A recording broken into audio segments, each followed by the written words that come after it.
Nafsu dengan ibadah, bagian yang ke-9. Kemarin sudah dijelaskan menurut hadis riwayat Muslim bahwa Allah Ta'ala itu suka kepada orang yang beriman yang kuat imannya, kuat ibadahnya, dan lain sebagainya. Dan kemarin juga dijelaskan bahwa lau atau kalau bahasa Indonesianya itu andai kata, umpamanya, itu adalah kalimat atau lafaz yang bisa membuka amalnya setan. Jadi lau umpamanya ini termasuk harfus syaiton, huruf setan. Kenapa? Karena lau itu bisa membuat kita kurang percaya dengan takdir Allah, bisa membuat kita tidak terima dengan takdirnya Allah yang sudah diberikan. Contoh, masak nasi, umpamanya masak nasi, rencananya mau diangkat dari kompornya 10 menit lagi, ternyata nasinya nggak diangkat 10 menit berikutnya. Tunggu sebentar, kurang matang sedikit, 5 menit lagi. Setelah 5 menit diangkat, ternyata waktu ngangkat nasi dari atas kompor bersamaan dengan tamu datang di sebelah pintu dapur. Moro tabrakan tumpah ya. Kemudian tabrakan nasinya tumpah. Kemudian mengatakan begini, seandainya tadi ketika 10 menit saya angkat, pasti tidak tabrakan dengan tamu saya dan tidak tumpah. Begini ini amalnya setan. Karena apa? Karena sudah takdirnya tumpah. Untuk apa masih berkata lau umpamanya, andai kata? Tidak usah, sudah selesai. Apa yang benar? Yang benar mengatakan qadarallahu, ini sudah takdirnya Allah. Jadi sesuatu kalau sudah terjadi jangan ditambah-tambah lagi, dibayang-bayang lagi, diangan-angan lagi. Umpamanya, seandainya saya nikah dengan itu, wes cepat punya mobil karena ayahnya kaya. Tidak usah begitu. Kalau sudah terjadi, tidak usah pakai andai-andai, karena itu membuka amalnya setan, tidak percaya kepada takdir Allah dan tidak terima dengan takdir Allah. Ini kalau ingin jadi orang baik ya, ingin jadi hamba Allah yang baik. Kalau ingin tetap seperti ini ya tidak apa-apa, silahkan. Ini hidup, ini pilihan ya.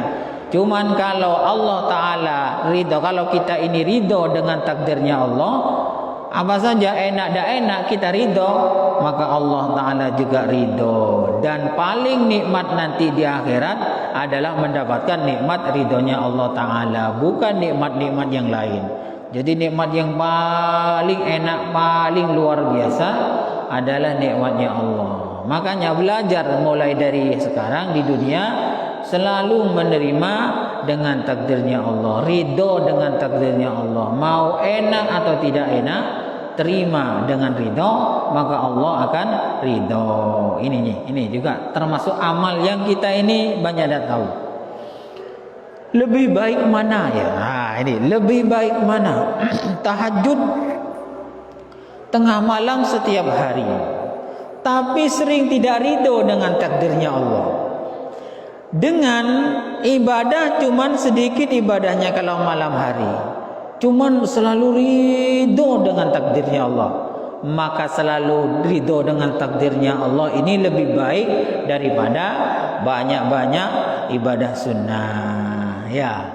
Makanya hati-hati ya, kadang orang itu hanya nyetel ridho, menerima dengan takdirnya Allah, itu yang diperbesar. Apapun saja yang terjadi, apa kata Allah, itu yang disetel. Ibadahnya sedikit, ibadah sunnahnya sedikit. Ini menang karena apa? Karena Allah ridho dengan orang seperti ini. Kalau orang ini ridho dengan takdirnya Allah, Allah akan ridho dengan dia. Nah, kalau sunnah, apa pasti Allah ridho? Belum tentu ya. Makanya lok molok ya. Ridho dengan takdirnya Allah ini termasuk ibadah, mendekatkan diri kepada Allah, melawan hawa nafsu ini lok molok ya. Kita ibadah sunnah banyak, tapi sering tidak ridho dengan takdirnya Allah. Sering kecewa dengan takdirnya Allah. Ketika begini diuji begini kecewa, burunglah Allah mendapatkan ridho dari Allah. Mendapatkan takdir tidak punya uang namanya kecewa. Bekerja gak sesuai dengan harapan, kecewa. Seperti ini berulang-ulang membuat Allah juga tidak ridho. Makanya sering-seringlah menerima takdirnya Allah dengan ikhlas, ridho dengan takdirnya Allah, biar mudah mendapatkan ridhonya Allah Ta'ala. Ini juga ilmu. Jadi ibadah itu tidak perlu umpamanya tidak bisa ngoyok-ngoyok ini, tidak usah lah. Takdirnya Allah itu kita ridho, insya Allah Allah ridho. Kalau ditambah ibadah sunnah bagaimana? Ya lebih baik. Cuman kalau dibanding-banding kita banyak sholat sunnah, sholat duha, tahajud, tapi hati kita ini sering kecewa kepada Allah dengan takdirnya Allah. Allah Ta'ala itu sengkah ibadah meloloh ya. Takdirnya Allah Ta'ala tak diterima. Nah, makanya sekarang kita mulai menata diri untuk selalu ridho dengan takdirnya Allah. Karena kalau kita ridho dengan takdirnya Allah, Allah Ta'ala juga ridho kepada kita. Yang penting itu ridhonya Allah, itu paling utama, tidak ada yang lain. Apalagi nikmat di surga juga begitu. Berubah. Sekarang jangan banyak-banyak mengandai-andai. Kalau sudah terjadi, tidak usah saking umpama, tidak usah gitu wis. Langsung kalau sudah terjadi, tidak enak atau enak, wah ini sudah takdir Allah. Cak maturana lendik bagian, begitu ya. Wis nenang, tidak usah yang lancang. Biar kita ini mudah mendapatkan ridhonya Allah Subhanahu wa Ta'ala. Nafsu ya, melawan hawa nafsu, ini termasuk melawan hawa nafsu. At-Thamin, hadis yang ke-8. An Abi Abdullah Hudzaifah bin Al-Yaman Al-Ansari Al-Ma'ruf sahibi Rasulullah sallallahu alaihi wasallam radhiyallahu anhu qala Sallaitu ma'an Nabi sallallahu alaihi wasallam dzata lailatin faftataha al-Baqarata faqultu yarka'u indal mi'a thumma madha faqultu yusalli biha fi raqatin famadha faqultu yarka'u biha thumma iftataha nisa. Panjang ini hadisnya, ini panjang. Ceritanya begini, suatu ketika Abi Abdullah ini sholat bersama Nabi dalam satu malam itu sholat sama Nabi. Dalam syarahnya itu dijelaskan sholat tahajudnya. Jadi mungkin kanjeng Nabi sholat tahajud di masjid. Apa yang dibaca oleh Nabi Muhammad? Rakaat pertama Nabi Muhammad membaca surat Baqarah. Kemudian ruku indal mi'ah, ketika sampai di ayat 100 di surat Baqarah itu ayat yang ke-100, Rasulullah itu ruku. Coba bayangkan berapa ini ya. Jadi Nabi Muhammad itu ruku setelah membaca surat Baqarah ayat yang ke-100. Ini nanti ada hadisnya ya. Ada sebagian nanti sahabat itu grundel ya, makmum itu ada grundel. Lanjang kalau bacanya. Ada nanti ya. Jadi di sini Nabi Muhammad itu sholat tahajud sendirian. Ini yang ini sendirian. Nabi Muhammad membaca surat Al-Baqarah sampai pada ayat yang ke-100 itu ruku. Aduh, banyak berapa lembar itu ya, betul ya. Berapa lembar itu? Banyak itu ya, banyak lembar, mungkin 5 lembar atau 10 lembar ya. Kalau Al-Quran sekarang. Jadi ayat yang ke-100 Nabi Muhammad itu ruku. Kemudian Nabi Muhammad melanjutkan lagi sholatnya. Sholat kemudian pada membaca surat yang berikutnya, membaca surat An-Nisa. Panjang sekali. Namanya sholat sendirian ya, tidak apa-apa, silakan. Mau semalam boleh ya. Ini Nabi Muhammad ini salat tahajud lagi sendirian, cuman di sebelahnya ada sahabat membaca pertama surat Baqarah sampai 100 ruku, kemudian surat An-Nisa. Nah, Nabi Muhammad ini kalau membaca surat Al-Qur'an, Sumaftah Ali Imran, nah kemudian baca surat Ali Imran. Jadi gonta-ganti. Yang benar itu, yang bagus itu baca Quran, baca suratnya itu gonta-ganti. Jangan cepat ya. Setelah baca Fatihah, kulhu, top. Salat ini kulhu lagi. Salat pertama kulhu, kedua kulhu. Ya tidak apa-apa sih, tidak batal, cuman biar tidak bosan gonta-ganti surat. Nah, Nabi Muhammad ini kalau baca surat wa idza marra bi su'alin sa'ala, Nabi Muhammad ini kalau wa idza marra bi ayatin fiha tasbihun sabbaha. Nabi Muhammad ini kalau membaca surat, kebetulan membaca surat tasbih, seperti contohnya sabbihisma rabbikal a'la. Nah, begitu kan tasbih ya, surat ada bacaan tasbihnya. Nabi Muhammad ini membaca tasbih subhanallah, begitu. Wa idza marra bi su'alin sa'alah. Nabi Muhammad kalau membaca surat kebetulan tentang tata caranya berdoa, meminta kepada Allah, Nabi Muhammad berdoa meminta kepada Allah. Wa idza marra bi ta'awudin ta'awada. Ketika bertemu dengan kalimat atau ayat Al-Qur'an dengan berhubungan dengan ta'awud, meminta perlindungan kepada Allah dari godaan setan, ta'awada, Nabi Muhammad ini membaca ta'awud. Nah, panjang sekali. Tsumma raka fa ja'ala yaqulu subhana rabbiyal azim. Ini sama ya, seperti kita kalau ruku subhana rabbiyal azim. Kemudian ruku, begitu. Rukunya ya agak panjang juga. Nah, setelah berangkat berdiri dari ruku, biasa Rasulullah membaca sami Allahu liman hamida rabbana lakal hamdu. Seperti kita sama lah ya, sama. Nah, ketika sujud Nabi Muhammad membaca subhana rabbiyal a'la, begitu.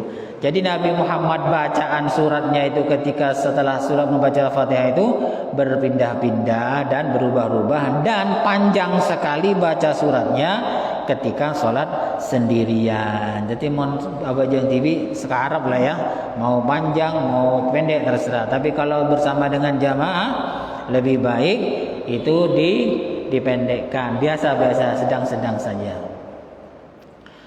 Hadis riwayat Muslim. Sekarang hadis yang ke nomor 9. Yang nomor 9 ini perhatikan baik-baik, ini bisa terjadi di manapun saja.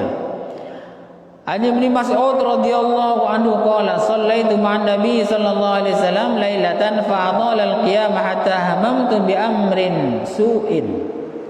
Jadi Ibnu Mas'ud ini pernah salat bersama Nabi pada suatu malam. Nabi Muhammad ini memanjangkan bacaannya, panjang bacaannya, hatta hamamtu bi amrin su', sehingga Ibnu Mas'ud ini punya rencana jelek karena Nabi Muhammad terlalu panjang bacaannya. Di sarahnya itu dijelaskan maksud jelek di sini adalah mau berhenti. Ya, mau berhenti mengikuti Nabi Muhammad. Ada yang mengatakan mau duduk. Qila wa ma hamamta. Nah, ini. Qila wa ma, ini. Qila wa ma hamamta. Kamu maksud jelek apa? Katanya sahabat yang lain. Qala, Ibnu Mas'ud mengatakan, hamamtu an ajlisa au wa ada'ahu, muttafaqun alaih. Saya ketika bermakmum kepada Nabi Muhammad, karena terlalu panjang bacanya, saya itu berencana dalam hati ingin duduk dan meninggalkan Nabi Muhammad, begitu. Tak bebe ya, tak bebe. Jadi di sini dalam hukumnya bagaimana kalau ada imam yang panjang sekali bacanya, kita tidak sanggup sudah untuk berdiri, tidak apa-apa duduk ya. Salat sunnah atau salat wajib, kalau kita bermakmum kepada imam yang sangat panjang sekali, kita tidak mampu untuk berdiri, ngetar kapil tak kuat. Aulang lah, boleh duduk. Kalau tidak wawa ya, kalau wawa ya silakan. Tapi sebaiknya ini kalau jadi imam ya lihat-lihatlah makmumnya. Kalau memang mampu, monggo panjang-panjang. Tapi kalau banyak yang tidak mampu, tidak usah. Biar tidak jadi fitnah dalam sholat. Umpama sampai terjadi, tidak tahu umpamanya kita bermakmum di masjid kepada imam di masjid di pinggir-pinggir jalan, tahu-tahu imamnya banyak panjang sekali suratnya. Umpamanya kita tidak mampu untuk berdiri, silakan duduk, tidak apa-apa. Mau salat sunat atau salat wajib, boleh duduk melanjutkan mengikuti imam yang sangat panjang itu baca suratnya. Ini namanya bisa ilmu baru yang boleh diperhatikan. Umpama di sini di salat besuki juga begitu, umpama subuh umpamanya panjang, tidak apa-apa. Kalau sudah ada kuat, duduk ya, duduk dengan teratur, tapi ya jangan asal duduk asal berongsang kemudian jangan, ya duduk biasa agar supaya gerakan-gerakannya itu tidak melakukan gerakan keras atau berulang-ulang sehingga membatalkan sholat. Ini namanya demi menjaga ibadah kita dalam kondisi benar dan sah. Hadis muttafaqun alaih. Mudah-mudahan sampai di sini dulu, mudah-mudahan bermanfaat. Kurang lebihnya saya mohon maaf. Wallahu a'lam bishawab. Al-Fatihah.